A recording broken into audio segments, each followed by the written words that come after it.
Paix, salutations les amis.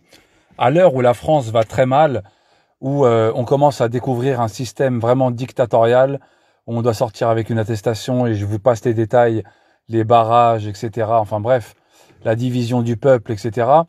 On nous met en avant la liberté d'expression pendant qu'ils sont en train d'installer un nouvel ordre mondial, et il faut le dire, et pendant que le peuple français est martyrisé, des familles sont jetées à la rue, certains n'ont plus de travail, etc., etc. Je vous passe les détails, vous savez très bien de quoi je parle.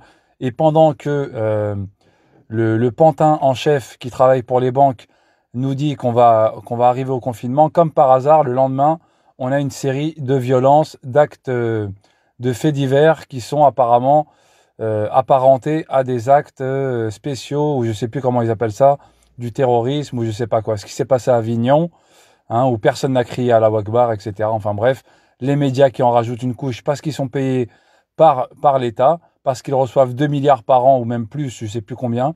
Donc on est dans une France vraiment sclérosée, dans une France vraiment pourrie, dans une France où à tous les niveaux, judiciaire, étatique, social, professionnel, même dans les liens sociaux entre Français, tout le monde est divisé, et on nous sort l'histoire de la liberté d'expression, comme quoi on a oublié bien sûr la catastrophe derrière Nice, je sais plus comment s'appelle ce petit bled, où des gens, voilà, où il y a eu des écoulements, etc. On a oublié tout ça, on oublie tout, et puis ils savent très bien manier, l'actualité pour vous faire rentrer dans les niches et vous faire penser à autre chose. Et on a des défilés maintenant à Nice, islam dehors, Daesh dehors, comme si l'islam était Daesh. Bref, les Français sont malades, les Français sont dans un état psychiatrique. Et quand je dis les Français, je dis tout le monde en même temps. Entre ceux qui, dès qu'ils entendent l'annonce d'un confinement, plongent à ED, à Lidl, à Monoprix pour acheter 200 € de courses, alors que je viens d'entendre une vidéo d'une personne qui disait au contraire, faisons de la désobéissance civile, n'achetons rien, c'est ce qu'ils veulent, ils se sont engraissés pendant le premier confinement. Les Français ne sont bons qu'à ça, les Français sont bons qu'à Netflix, les Français sont bons qu'au divertissement, et je l'ai vu moi-même, j'ai fait le pigeon en faisant des lives tous les jours et les gens venaient rigoler. Les Français sont bons qu'à ça, Netflix, Amazon, Carrefour, Auchan, bouffer, se divertir, des séries de merde où les 3 premières saisons sont pourries, mais il faut la regarder d'après eux. Alors moi, je regarde pas de séries Netflix, mais bon, peut-être qu'il y en a des pas trop mal apparemment. Mais bon, souvent on me dit les 2 premières saisons sont pourries, mais après ça commence. Donc voilà, les Français ont le crâne ratatiné, n'ont plus de cervelle. C'est plus les Français d'il y a 30, 40 ans. Et on va parler de liberté d'expression, les amis. On y va. Voilà, petite introduction de 3 minutes.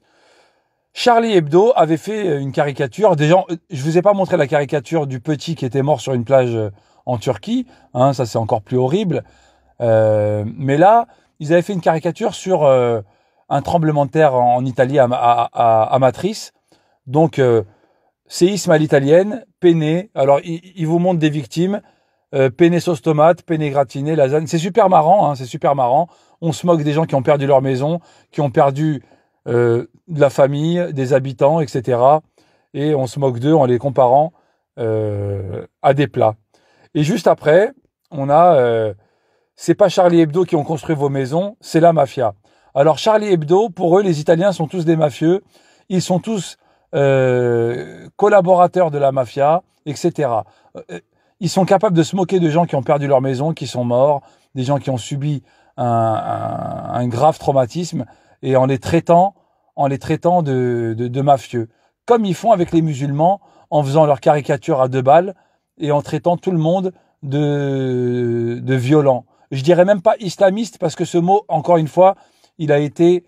c'est un mot qui a été complètement dévoyé, ou je sais plus comment on dit ça. En tout cas, il a été sorti de son contexte. Islamisme, c'est ce qui fait partie du courant de l'islam, tout simplement. Comme le communisme, c'est ce qui fait partie du courant du commun.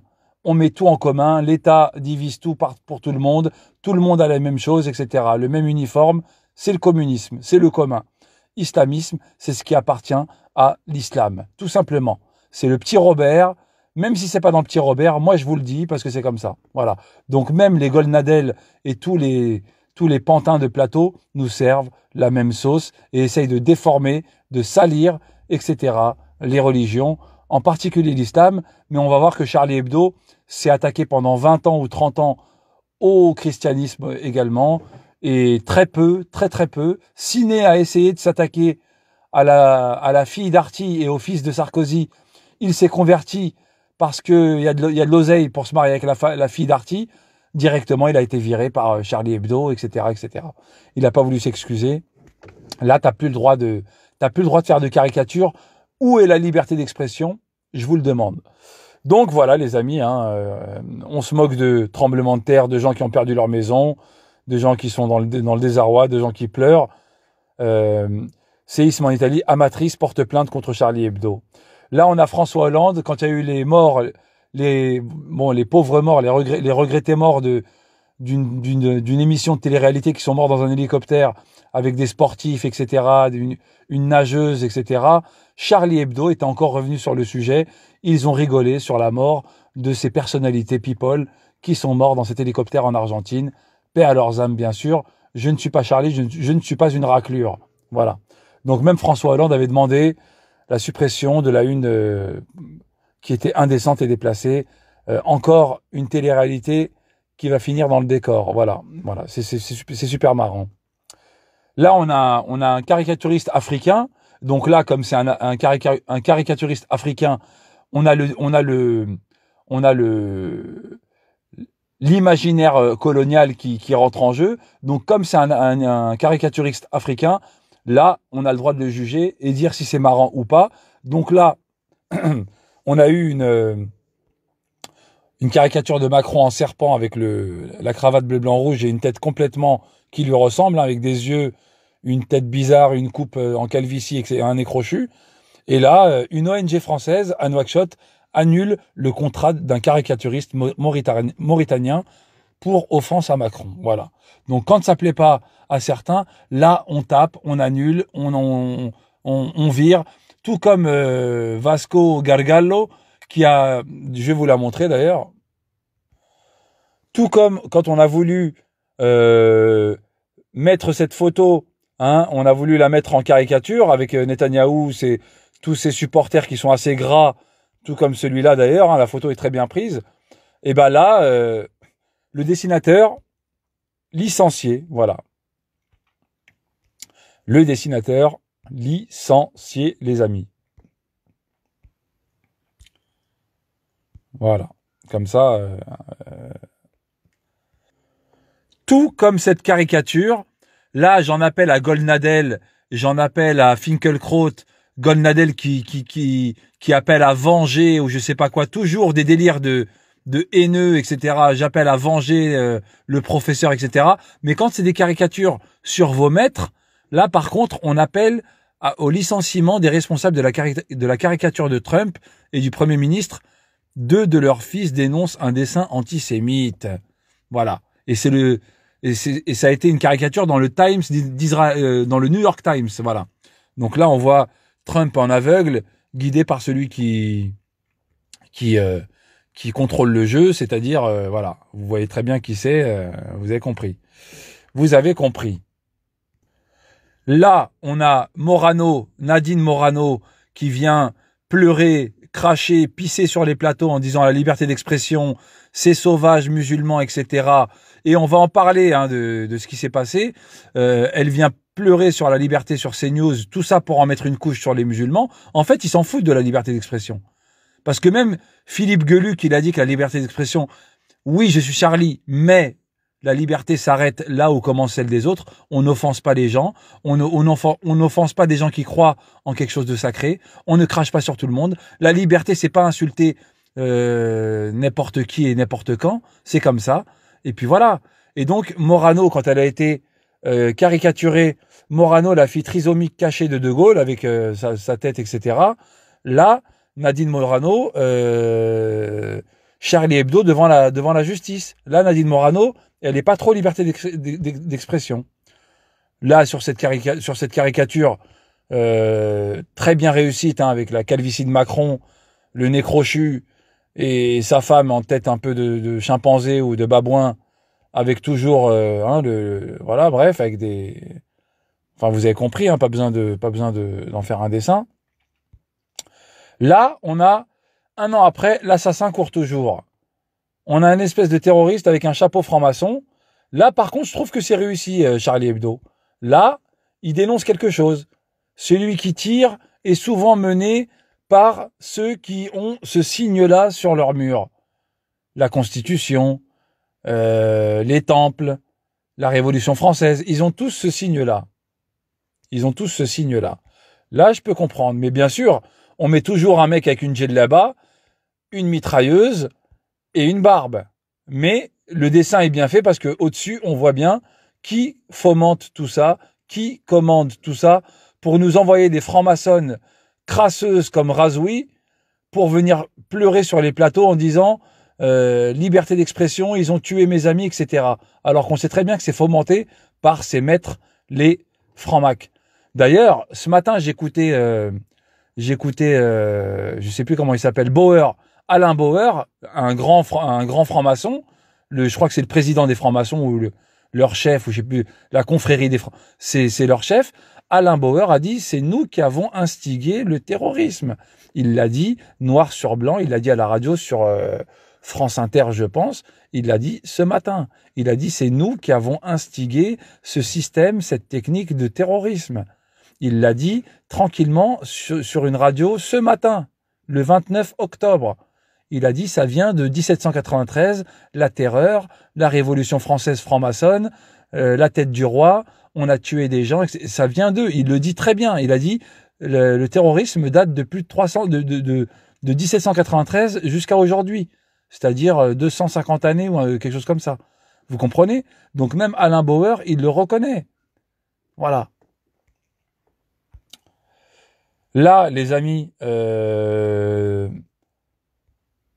a un Américain qui va planter un terroriste parmi la ville pour mieux déglinguer la ville et ensuite il repart avec son pantin terroriste sous le bras. Très bien fait comme dessin, très bien fait. Là, le Covid-19 ne vous fait plus peur, alors nous allons ressortir le Joker des attaques terroristes. Ça, c'est exactement la vérité. Celle-là est encore plus criante. Vous avez le mec qui fait son discours, un politicien, le peuple qui ne suit pas. Ensuite, on a le politicien qui actionne la dynamite. Le peuple a peur, il entend un boom et il revient directement écouter le politicien. Et ça, c'est exactement ce qui se passe actuellement, les amis. Ça, c'est une vraie caricature. Ça représente vraiment ce qui se passe actuellement. Phase 1, plus personne s'intéresse. Gilets jaunes, on s'intéresse plus du tout à ce qui se passe. Phase 2, le politicien actionne ses réseaux pour faire peur au peuple, boum, et là le peuple revient docile et écoute ce qu'il a à dire. Et qu'est-ce qu'il a à dire le politicien? Je vous reconfine, vous avez mis des masques, les commerçants ont mis des plexiglas, vous avez tous respecté, tout le monde a pris du gel hydroalcoolique, etc., etc. On a truqué les chiffres, ça fait 20 ans qu'il y a 400 000 morts en septembre ou en octobre, mais apparemment il y a une explosion, il y a une explosion de réanimation, alors qu'apparemment on a 5000 lits de réanimation et 5000 lits de soins intensifs, c'est-à-dire 10 000 lits, sans compter les cliniques privées qui, elles, par contre, ne donneraient pas leur lit pour la France. Les cliniques privées, on sait très bien par qui elles sont tenues, elles ne donneraient pas leur lit pour la France. Alors que Baraka City a donné des masques pour la France, a été remercié par les urgentistes de Paris sur un tweet officiel ou sur un message officiel, et leur association est démantelée alors qu'ils n'ont rien trouvé là-dessus. Ils ont été enquêtés pendant des dizaines d'années, ils n'ont jamais trouvé de relation bizarre comme ils essayent de faire. Et d'ailleurs, je maudis le petit nabo inquiété de viol Darmanin, je maudis Krassaoui, la crasseuse, qui s'appelle Gineb et non pas avec le nom noble que lui ont donné ses parents, et etc., etc. Donc là, vous avez compris. Là, on a un autre dessin de Bickel, très bon dessin. Nouvel ordre mondial, on a un espèce d'homme d'affaires ou un espèce de politicien qui actionne le bouton avec de l'argent dans la poche du soi-disant musulman. Et hop, on a un barbu avec une tête méchante, Allahu Akbar, avec un couteau à la main. C'est exactement, les amis, c'est exactement. Ça, c'est une caricature qui veut dire quelque chose. Maintenant, on a celle-là aussi. Liberté, une belle femme qui tient la sécurité, etc. Et plus on avance, plus la sécurité prend le pas sur la liberté, et ensuite la sécurité bouffe la liberté. C'est ce qui s'est passé avec 2015, les amis. Pendant que tout le monde était dans l'émotionnel, Manuel Valls a passé des lois liberticides, tout comme l'a fait Bush le 11 septembre. Loi liberticide, on a le droit de vous espionner, on a le droit de venir n'importe quand, on peut vous interroger, on peut scruter n'importe où, etc., etc. Le Patriot Act, c'est pareil ce qu'a fait Valls pendant 2015. C'est pour ça qu'en 2016, les amis, pendant qu'ils avaient le droit de faire ce qu'ils voulaient, quand la femme qui était au poste de sécurité des caméras de Nice pendant l'attentat, elle a menacé de montrer les vidéos et Cazeneuve l'a menacé, tu ne montres rien. Demandez à Estrosi pourquoi on n'a pas les vidéos caméras de Nice. Alors que Estrosi, le sioniste, sait très bien que la ville de Nice est truffée de caméras. La ville de Nice est truffée de caméras. Vous allez acheter un paquet de clopes en double fil, les caméras sont sur vous. Vous faites chier votre chien par terre, les caméras sont sur vous. Vous jetez un mégot, les caméras sont sur vous. Vous faites ce que vous voulez dans le centre-ville, les caméras, il y a plus de 1000 caméras dans le centre-ville. Comment se fait-il qu'on n'ait pas les caméras de Nice? Et qu'on nous dise, encore une fois, je le répète, vu qu'apparemment c'est encore un Tunisien à Nice qui a fait ça, très bizarre, encore une fois, le Tunisien de Nice qui était de 2016, qui était un danseur de salsa et qui sortait avec des darons, etc., et qui buvait d'alcool et qui pratiquait rien. Comment se fait-il qu'il s'est retrouvé au volant d'un camion? Très bizarre. Macron qui apprécie pas sa caricature. Là, on a un Charlie Hebdo, le tournage d'Holocauste, rentrer le ventre. Voilà. Avec, bien sûr, comme quoi tout était filmé, etc. Charlie Hebdo le disait normalement. Donc, soit on est Charlie, soit on n'est pas Charlie, les amis. Hein. Il va falloir que vous choisissez votre camp. Là, on a Charlie Hebdo. Le Coran, etc., ça n'arrête pas les balles. Charlie Hebdo, c'est de la merde, ça n'arrête pas les balles. Ok, bon. La République délire de plus en plus. Le gamin de 16 ans est placé en garde à vue pour avoir relayé sur Facebook une parodie, celle de droite, de la couverture d'un Charlie Hebdo. Les attentats sont désormais de l'ordre du sacré. Aucune moquerie possible, sans crainte d'être accusé de blasphème, non, d'apologie au terrorisme. Voilà. Le Talmud, c'est magique, ça transforme l'eau en gaz et le gaz en or. Quitter le corps enseignant. D'ailleurs, il y a Bernard Mabille qui a fait la même blague sur RTL. Il n'a pas été inquiété, il a fait une blague sur la décapitation. Bon, c'est passé, c'est l'émission de Ruquier, c'est les grosses têtes. J'écoutais ça en revenant, j'étais sur la route. J'écoutais ça en revenant de je sais plus d'où j'étais. Et puis voilà, il disait ça normal. Ça dépend d'où part la blague, tout simplement. Quitter le corps enseignant, voilà. Peut-on réellement rigoler de tout? Peut-on réellement une liberté d'expression sans limite? Telle est la question. Il est passé de Jupiter à Neptune, les sondages. Il est dans l'eau, il est au fond du rivage. Là, on a un espèce de Saoudien ou un Émirati qui a le tampon du sceau d'un Israélien sioniste et qui se courbe devant l'Américain. Très belle caricature. Là également, on a la même chose.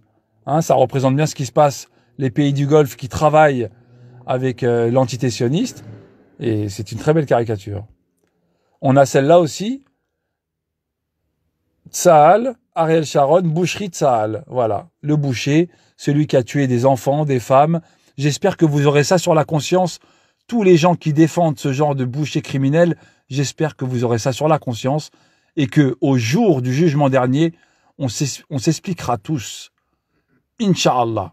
Voilà. Tous les gens qui veulent défendre ça et qui vont mettre des commentaires. Ah, pourquoi t'as parlé sur ça? Qui t'es, toi? On va te mettre dans notre journal. Allez, barrez-vous. Cassez-vous. Défendez, vous êtes des criminels, des supporters de criminels. Il a tué des enfants, des femmes, Sabra Shatila, tout ça, tout ça. Les bombardements sur les plages de Gaza, l'enfermement, les bombardements d'hôpitaux, de vieils hommes en fauteuil roulant, etc. Bombardement de tout le monde. Tuerie, phosphore blanc, torture, emprisonnement d'enfants, de mineurs, Salah Hamouri, personne n'en parle de Salah Hamouri. Hein. Quand c'était le soldat franco-israélien Gilad Shalit qui était emprisonné, qui était détenu par le Hamas, là on avait des portraits de 5 mètres sur 8 dans Paris, de la Noé, etc. Bon, on sait très bien d'où ça vient tout ça. Mais quand c'est Salah Hamouri qui est emprisonné arbitrairement, parce qu'il est devenu avocat, personne n'en parle. Bon. Salam alaikum mes amis, c'est un loup qui parle. Ouf, merci mon Dieu, il est musulman. Ça c'est une caricature qui fait rire, voilà, c'est vrai.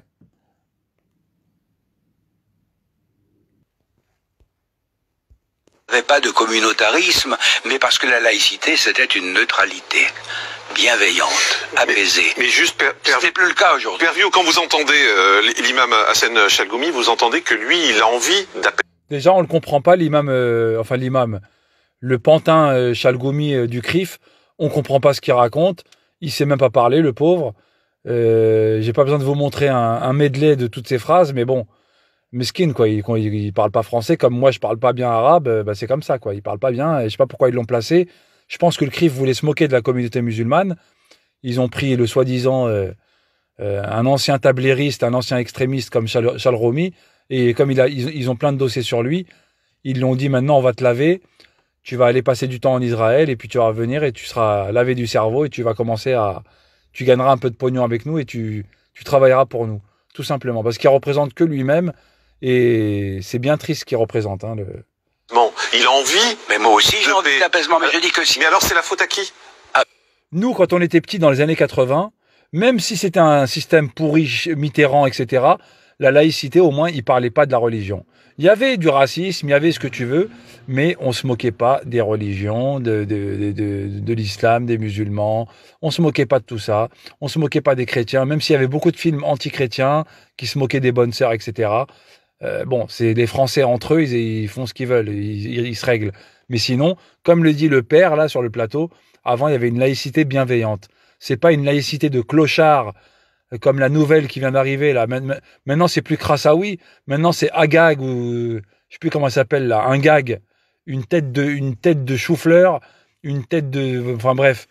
Là maintenant on est arrivé à une laïcité de clocharde, une laïcité à la Elisabeth Lévy. Une laïcité à la Goldnadel, une laïcité de clochard, la laïcité du pauvre. La laïcité, comme il le dit, c'est la neutralité bienveillante.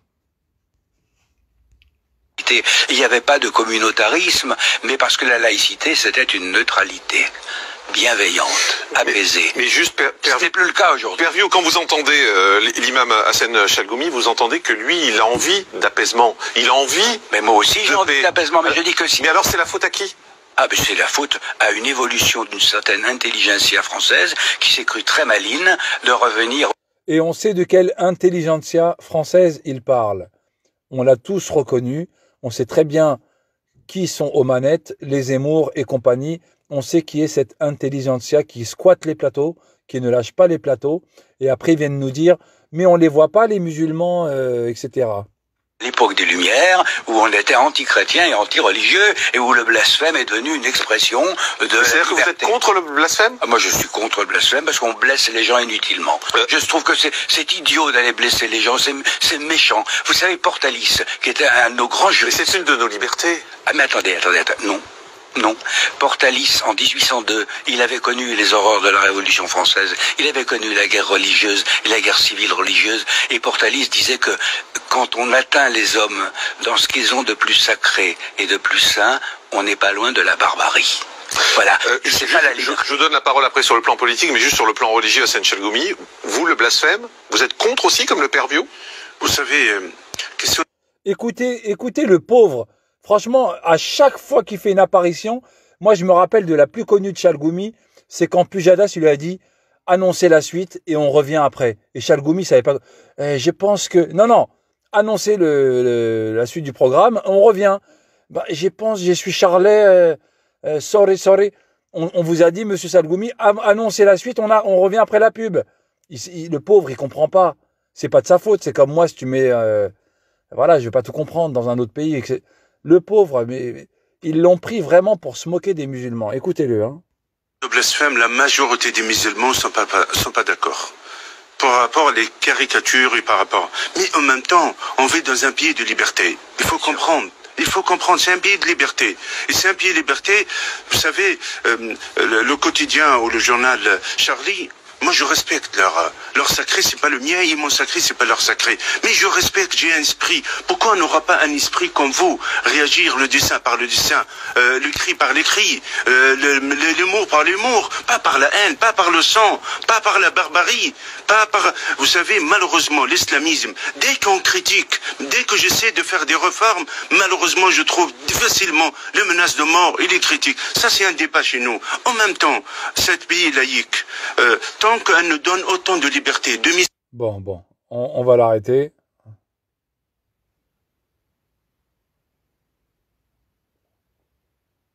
Pire de ce qu'on a fait. Vous savez, le pire de ce qu'on a fait jusqu'à présent, c'est de fabriquer des fausses élites musulmanes et de leur donner la parole au nom de leurs co-religionnaires. Et c'est ça qui...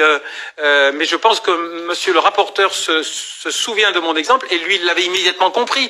Parce que j'imagine que quand il entend l'imam Chalroumi parler au nom des musulmans, alors qu'on a choisi ce monsieur pour son incapacité abyssale à aligner 3 phrases, eh bien, il se sent humilié, ostracisé, stigmatisé, comme absolument tout Français de confession musulmane qui dit mais quel est ce système qui me fait représenter par des gens dans lesquels je ne me reconnais pas. Donc on a déjà là qu'on peut toucher du doigt et qui coûte pas cher un dysfonctionnement des mécanismes de représentation des musulmans. Nous ne souhaitons, alors des Chalroumi, il y a le modèle analphabète et il y a le modèle savant. C'est-à-dire que dans l'espace public, nous n'acceptons que les musulmans amputés de toute dimension oppositionnelle. Nous aimons les musulmans, donc il dit des trucs gentils pour les musulmans. Non, moi j'aime bien mon pays. Au nom de l'intérêt que je porte à mon pays, il y a déjà 20 ans, j'ai dit, s'il y avait plus de musulmans râleurs, protestataires, dans l'espace du débat public français, nous aurions fait moins de conneries dans cette région du monde. Nos politiques étrangères auraient été plus fonctionnelles. Si nous avions plus de voix musulmanes, entre guillemets, mais protestataires, pas émasculées, pas de la tribu des bénis oui-oui, analphabètes ou savants, hein, eh bien, nous aurions une meilleure...